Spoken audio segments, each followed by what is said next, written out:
Hey there, everyone out there in Exit Buddy land. It's Kathleen. And that makes me Rachel. We're thrilled to be back. We've been working hard on packaging up and recording episodes for season 2. We sure have. And friends, it's going to be worth the wait. But for now, we're excited to re-release one of our favorite episodes.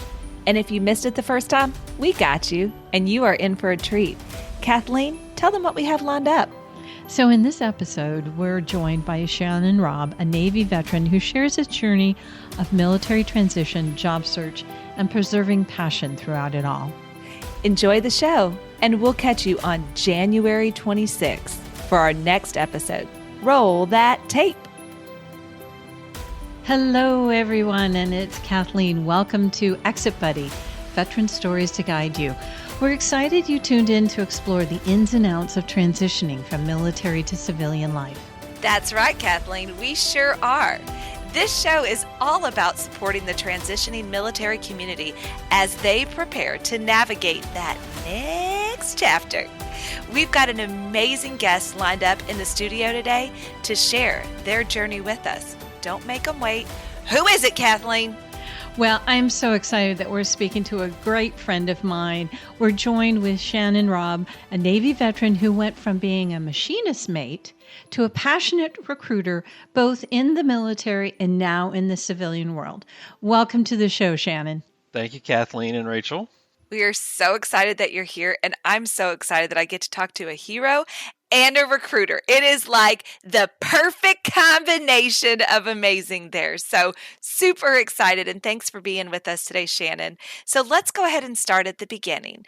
How did a trip to the mall at 17, just a couple years ago, set you up on a path towards the military and future career in recruiting? Wow, talk about take me back. So it's funny because actually, hopefully my mom's not listening. I actually skipped school that day, and me and a buddy decided we were going to go check out. Went to the mall and we're like, hey, we're going to go check out the recruiters. And of course, he wanted to check out a couple of different ones. He wanted to check out the Army, and I really wasn't there because I had family members in the Army. I was like, that's not really my forte. I was like, I want to do Air Force. We pulled on the Air Force door. They weren't open. So he got the next choice. He's like, okay, Marines. I was like, okay, well, we'll check them out. And that was just a little bit too much structure for me. I was like, yeah, no, not really where I want to be. And I said, okay, I guess it's the Navy. So we walked in there and I met the recruiter and we started talking and we just started cutting it up. And I was like, this guy really seems like he knows what he's doing. He seems like what I want to be. And, so I went down the process and I didn't know anything about the Navy. I was like, okay, I'll figure it out. It's boats, right? I was like, whatever. So I get down there and I start going through the process. I go to military interest processing system and everything. And I'm like, okay.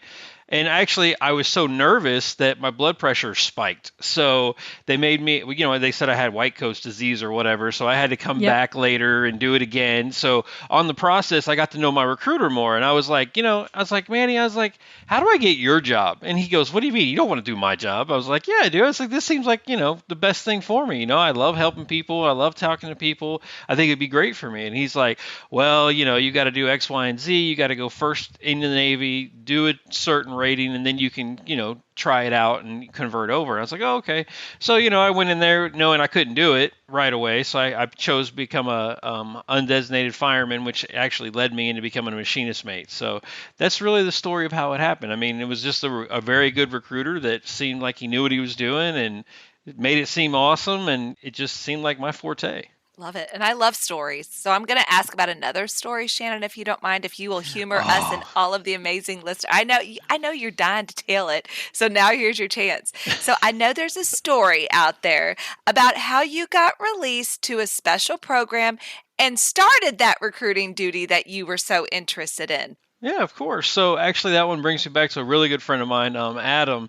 When I first met him, I had just got stationed on Ingleside, Texas, on the USS Incheon, and I was just a third-class petty officer, E4 in the Navy, still a machinist mate, working in cargo weapons elevators. And I met Adam, and we started talking, and he was like, "Yeah, man, I'm going to get out the Navy. This isn't for me. Blah blah blah." And this is a young kid. I think he was like 19 at the time. He had 2 kids, a wife, and I was like, bro, you don't know what you're doing. You got to think about this and, take your time. He's like, well, I don't want to be a machinist mate anymore. And this is a kid that like had won all kinds of awards and done great things in the Navy. I was like, man, you really should think about this. And he's like, yeah, I've thought about it, but it's just not going to be what I want to do. I'm going to go back to Louisiana and I want to work on cranes and, work over there off the bay and do that kind of stuff. And I was like, bro, you could do so much more. And then he told me about his thought process of, maybe being in cryptological world and spooky stuff. And I was like, okay. So I started kind of playing into it and listening to him, and I just kind of helped him along. And then all of a sudden he called me. It's funny because he called me. He's like, hey, Shannon, you at home? And I was like, this is when I was out in Corpus Christi. And I was like, yeah, I'm home. He's like, hey, I'm going to stop by. I'm like, okay. So he stops by the house and he's like, hey, man, I just wanted to let you know I appreciate everything you did for me. And he said, hey, here's a $50 Best Buy gift card. I'm like, what the heck is this for? And he's like, well, I just got advanced to E5, and I also got accepted to become a CTR, which is the cryptological field where he wanted to go in. I was like, wait, you're going to stay in? He's like, yeah, I'm going to re-enlist and yada yada.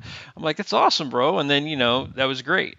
So then the next day I go into the office and I'm sitting down and drinking my coffee, and then the Master Chief comes over and he's like, Rob, come here. I'm like, uh-oh, what do I do now? Of course, when Master Chief talks to you, you start freaking out. I'm like, okay. I go in his office and he sits down and he's like, all right, what the hell did you do to convince Wilson to stay? And I was like, I just was honest with him. And he's like, man, I've been trying to get that kid to do that stuff for 3 years and he wouldn't move at all.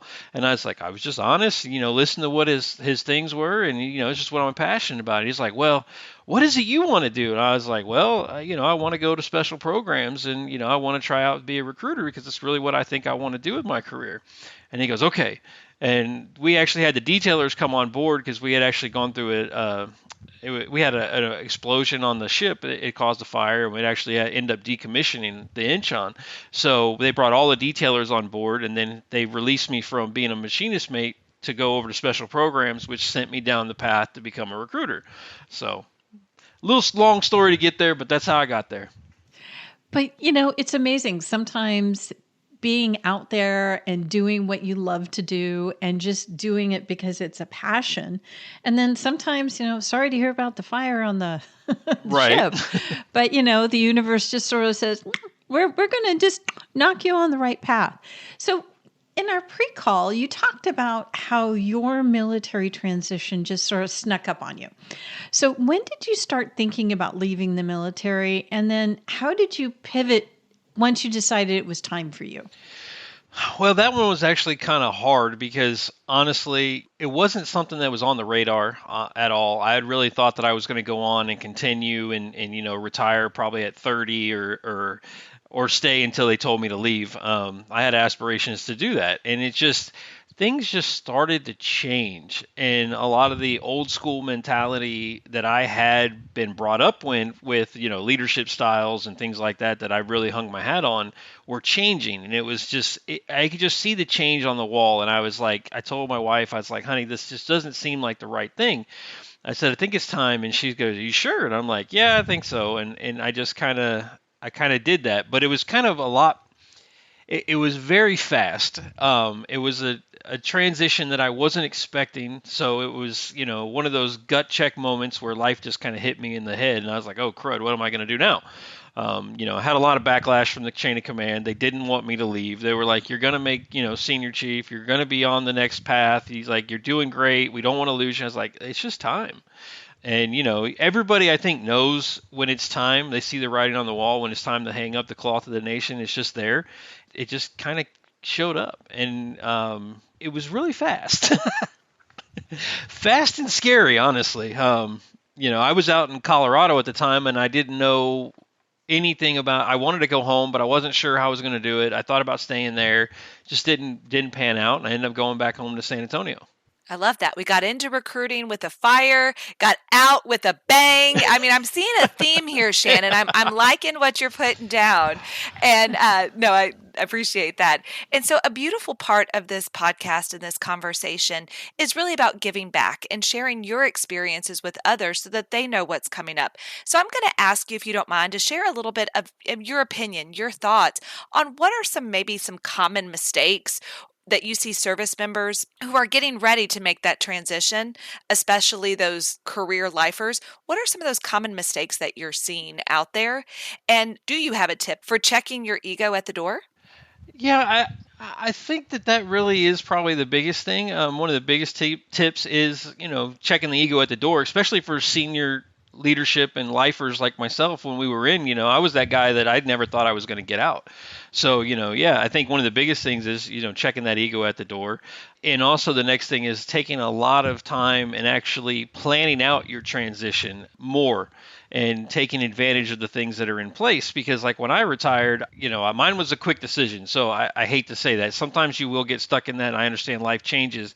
But if you can, it's very important. And I stress this enough to everybody I even mentor now and talk to that are transitioning. I'm like, look, take advantage of TAPS class, go to the year out, do all the stuff that they tell you, listen to everything, and then go back again before you retire. I said it's very important because things change in that year period, and new programs come out, new things, new guidelines, all kinds of fun things will come out. And it's important for you to do that. And the biggest thing is, I thought when I retired, I was like, oh yeah, I'll find a job and no sweat. Someone's going to pick me up. I'll be making lots of money. I'll be happy. No big deal. I got this, nothing. And it wasn't the case. I mean, it was, especially when I just pulled the trigger and said, I'm out. If it wasn't for Kathleen, I probably wouldn't be sitting here right now. And that's an honest story too. Why, thank you, my dear. I did not know that. And so there's a fire, there was an explosion, and then you had a firecracker that kept you in the path there. So we're keeping this theme up. This is true. This is true. See, I love it. And speaking of themes, you did mention TAPS, not once, but twice, that there should be some engagement with those TAPS classes. So why do you think that's such a critical step? Well, I think one, you get to see the process of people. Not only that, but you get to meet new people that are going through the same transition as you, and also you're able to kind of get mentors and things of that. And there's a lot of things out there that can help you. And I think a lot of things have changed from like when I retired to now, especially with SkillBridge, and that thing is awesome. If that happened to be where I was at, I think it would have been a great thing to do, especially since it seems like a lot of talent acquisitions do pick that up.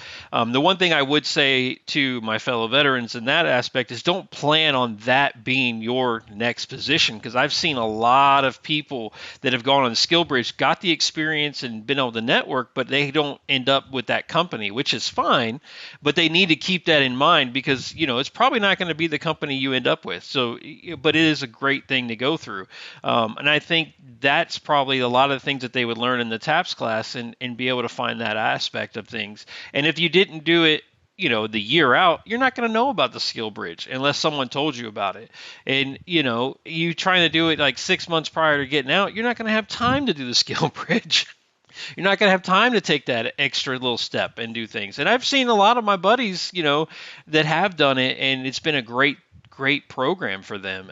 But yeah, I think, that mentorship, and plus they preach about the LinkedIn and they preach about the networking. And I have to tell you, again, back to Kathleen, if she didn't find me on LinkedIn, I wouldn't be in this path I'm in right now. And that is the truth. I'm getting a little misty eye here because I remembered all of this. I was like, oh my gosh, I can't believe, that was true. I found you on LinkedIn, and okay, I'm getting a little verklempt. And I'm done. I've got to move on and be professional here. So, you have a lot of experience in recruiting and applying for jobs. So when it comes to applying for jobs, we know people often worry about whether they have enough experience to meet the requirements. But I've heard you've had to reevaluate what jobs you were applying for because you were actually overqualified for them. So can you tell us a little bit more about that and how it did sometimes not work in your favor? Yeah, of course. So it actually is funny because one time I had gotten all the way through the hiring process, got in front of the hiring manager, and she was sitting across, of course it was face to face, and she was sitting across the desk from me, and she finally looked at me and she said, Shannon, I can't hire you. And I'm like, what do you mean? She's like, you're overqualified. She's like, I'm afraid you're going to end up taking my position. I can't. You would run circles around the people in the office, this and that. And I'm like, but look, you don't understand. myself, I'm ready to take a back seat. I'm looking for the next thing. When all those years of operational commitment and, recruiting and running divisions and multiple people that are under my control, that stress and everything, that's what I'm used to. It's like I wanted to take a step back. I was okay with taking a back seat. But she just didn't want to hear it. And I was like, well, that's kind of bad. And then she ended up going on to another company, which is in doing great things, but we're actually still friends and still talk every now and then. But, she really made me open my eyes and think about the kind of jobs I was applying for, and really look at the company, look at the job description better, and kind of make sure I tailored the resume that more towards that versus, hey, just give him my blanket resume that has all the qualifications and things like that in there, because you got to tailor it to the position you're looking for. And that, again, goes back to somebody on this podcast that used to say that to me all the time. I can't, I don't know who that might have been, but yeah, but it brings me to another story. I'm just going to go with the story because Rachel loves stories. So my friend hit me up the other day and he's like, Shannon, I've applied for 60 roles and I can't get a call back or anything. And I said, bro, send me your resume. He sends me his resume and oh my Lord, Kathleen, I tell you, when he sent me his resume, I about cried. I was like, brother, look, this is not what you need to be sending. First off, I said, you're missing so many key points. And I sat there and I had to rewrite his resume. And yes, I do that a lot for people, especially in my position. But I had to reevaluate it. And then I kind of talked to him a little bit. And I was like, look, brother, you have to tailor this to the position you're applying for. Out of those 60 positions, did you adjust your resume at all? No. And you're wondering why you're not getting a call back. Especially in today's environment, so much of talent acquisitions is going AI. And I'm not saying it's a good thing. And I'm not saying it's a negative thing. But if you don't have those keywords, that algorithm is not going to pick up your doggone resume. If it's not going to pick up your resume, you're not going to get a call back. You're just going to go in the trash. Now, if you apply to a small company, you may catch somebody like me that's got nothing but time on his hands and doesn't know how to not work all the time. And I'll read through your resume and maybe I'll figure it out. But if you don't have those keywords, those computer systems aren't going to pick it up. And he's like, are you kidding me? And I'm like, read the job description, tailor your resume, then send it. And you'll get some calls back. So that's what I did. See, I listened, Kathleen. I always listen to you. I mean, I did have the military background, but I owe a lot of the change to the civilian sector to the lady on the podcast. She is amazing. You're sweet. Thank you.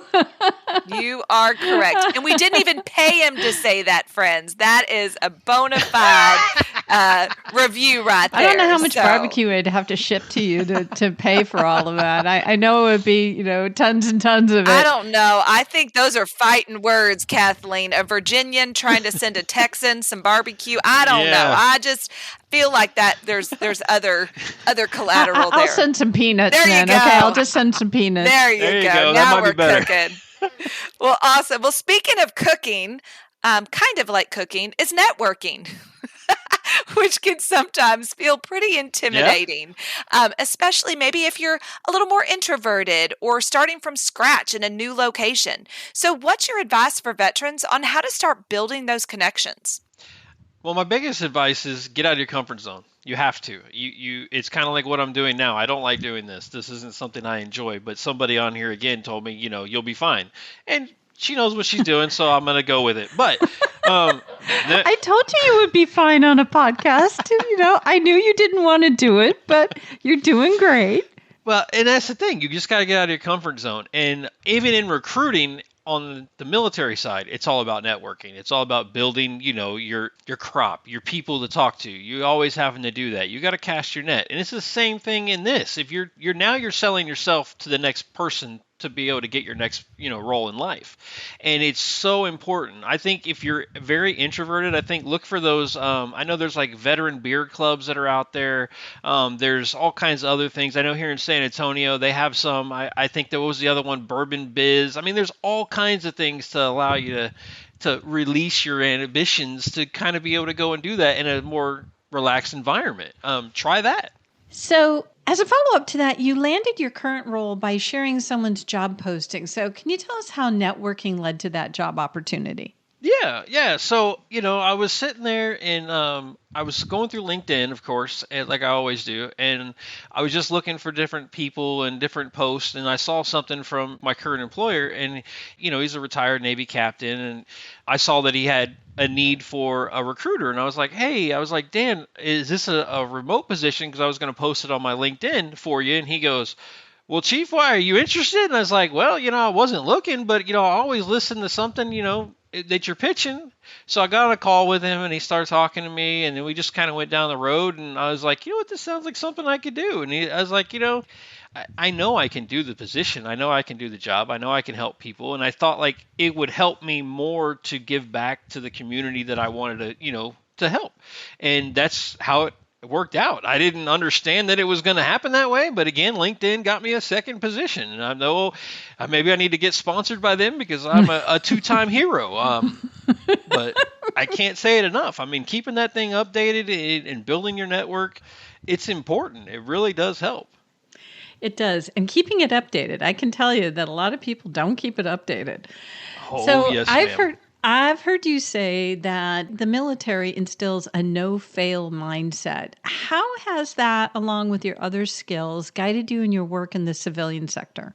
I think like especially in like recruiting, it does a lot because I might work, several hours during the day, and then I'll go have dinner with the family and relax for a little bit, but I'll come back to work and I'll finish up my job for the day. I mean, I might sit in my office for a couple hours at like 8, 9, 10 o'clock at night, reading through resumes and doing things because, if I have a position to fill, I'm going to try to do everything I can to fill it as fast as I can and take care of people. And then it's kind of funny because in the military, it's not an option in the military. So for us, it's like we don't understand how to stop and end. If it's got to get completed, we're going to complete it. It's like, kind of the analogy, put a square dowel into a round hole. You can't do it. But in the military, you don't have a choice. You got to figure out how to make it work and make it happen. And that's just what we do. And I think bringing that, especially to, recruiting and some other positions, it would work. But I could see, I had another buddy that was an engineer, and he's like, it's different, we don't get a project out on time, but we quit at 5 o'clock, period. We'll just bill the customer more later. It's just, I don't understand that mindset because of the 20 years in service. So yeah, I mean, I think that's where it really helps, to get things done because you give me the opportunity to go get a job done, I'm going to go get it done. It's just the way it is. That's the way it is. And speaking of the way it is, question for you. So, for our friends out there, those veterans that are targeting those federal contracting and government roles, are there top tips you have for standing out as a candidate in that arena? I think honestly, know who you're applying for. I think doing the research on like the companies themselves and knowing what you're looking for. I think a lot of us we get stuck in the stigmata when we retire. We're like, oh, I want to go work for the big Fortune 500 companies or the big, this and that. And I've heard so many unhappy stories of people in there where they're just treated like a number. And that's not what we're used to. As far as like the military, we're used to this family oriented, team cohesiveness. If you're looking for something like that, I think you need to do the research on the company. Look for something that's more family-based, kind of military-owned, something of that nature, something that's going to, really help you continue to grow. I mean, I've been lucky to work both companies that I worked for after transitioning were both that way, and I will say it again and again, I will never, ever go away from that because to me, it's just where I fit, it's where I thrive. I think knowing yourself and knowing what you'll do best at is probably a good tip as well. I just think researching the companies and researching their philosophies, their bottom line, what they stand for, I think that's important for you to look at. So, another thing that we always talk about is culture fit. And some statistic that I love pulling out all the time is that from the Department of Labor, there's these statistics that have stayed tried and true throughout the decades that more than 80% of veterans actually move from one job to another 1 year out of their transition out of the military service. And the number one reason is culture fit. So I believe that you've done some research on how veteran friendly a company is. Do you want to share that so people can have sort of this how to evaluate a culture fit? Yeah, I think one of the things that you can do again is go back to like LinkedIn, look at their profile, look at is the person in charge or is the CEO or people work there, how many veterans are there? I know that's important because, it doesn't matter the branch of service. I mean, we all love each other. It's the same thing. I mean, yeah, we may razz each other from time to time, but that's just the way it is. And we're used to that type of culture. I think if you look at that, see, like, again, more about the history of the company and see what they're really based about, I think that's really going to give you a good indication. Okay, they have a lot of veterans. Yes. Okay, is the upper chain of command, is that more of a veteran type style? I think those are great things to look at. I really feel like we need that type of still that culture of the small time company. Now you're not going to find that in the Fortune 500 companies because they just don't got the time. To them they've got thousands of people. Unless that's something that works for you, go for it.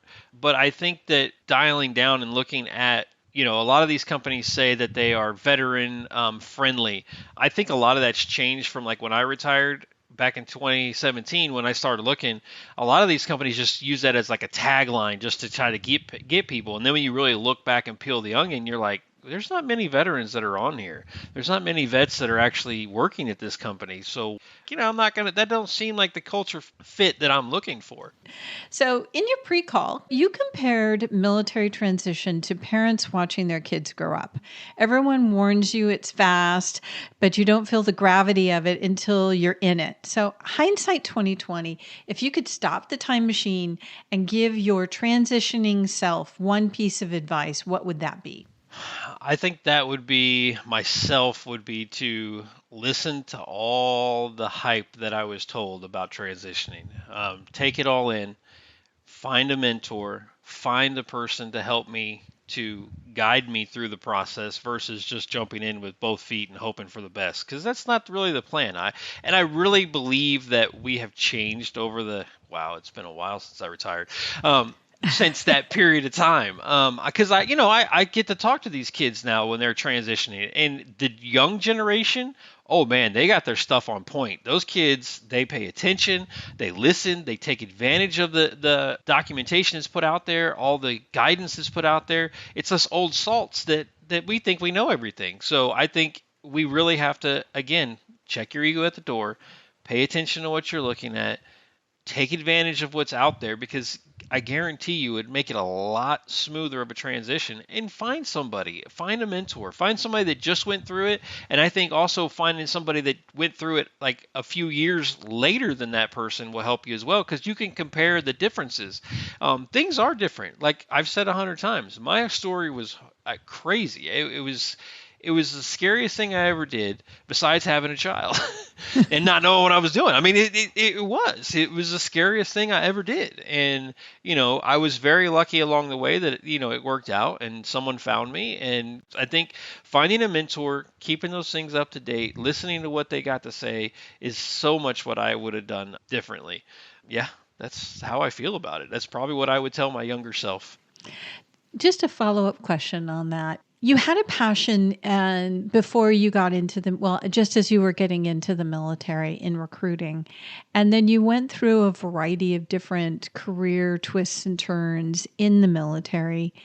And then all of a sudden you came back to being a recruiter. So you had a passion, and even though you sort of went on this windy road of your career, you were able to come back to your passion.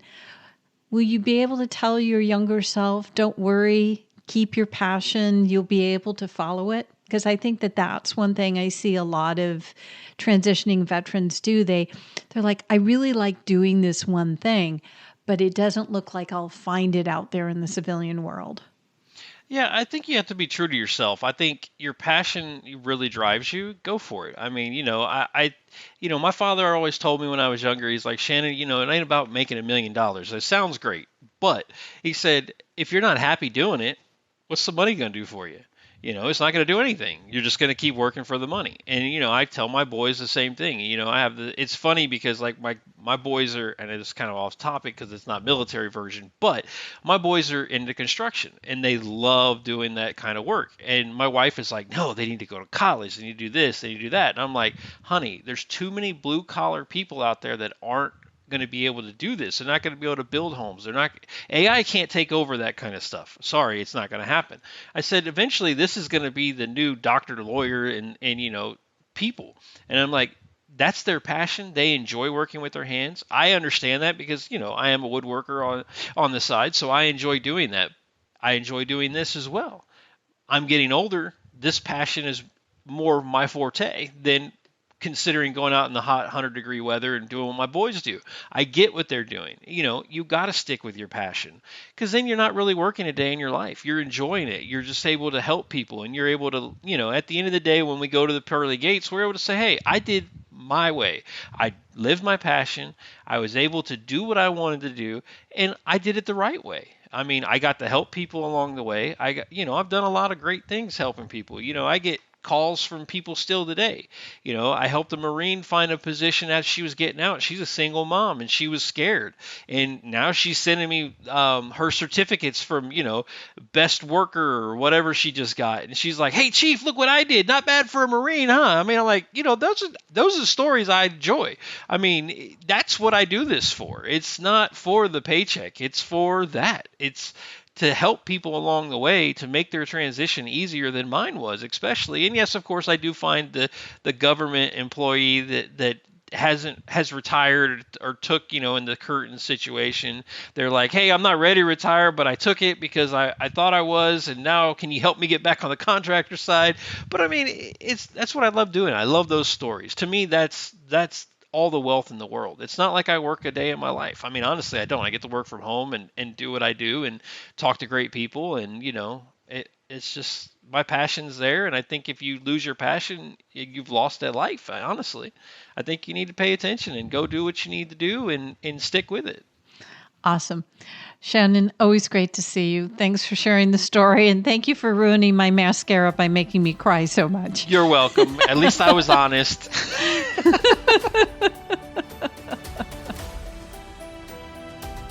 It was so great to see my friend Shannon, and he made so many good points. Once I get over being verklempt, I'll figure out them all. But I really liked how he leveraged LinkedIn. I mean, yeah, I found him on LinkedIn, and he's been leveraging that, and he does such a great job. So, key point, keep your LinkedIn update. Rachel, what did you love? Yes, no, I think that was so good. And yes, I loved watching him talk about the importance of making those connections and that networking, investing and listening to that other human being on the other side of that conversation, because that may be the very person that is going to be the launch pad for your career and continue to help you throughout your career.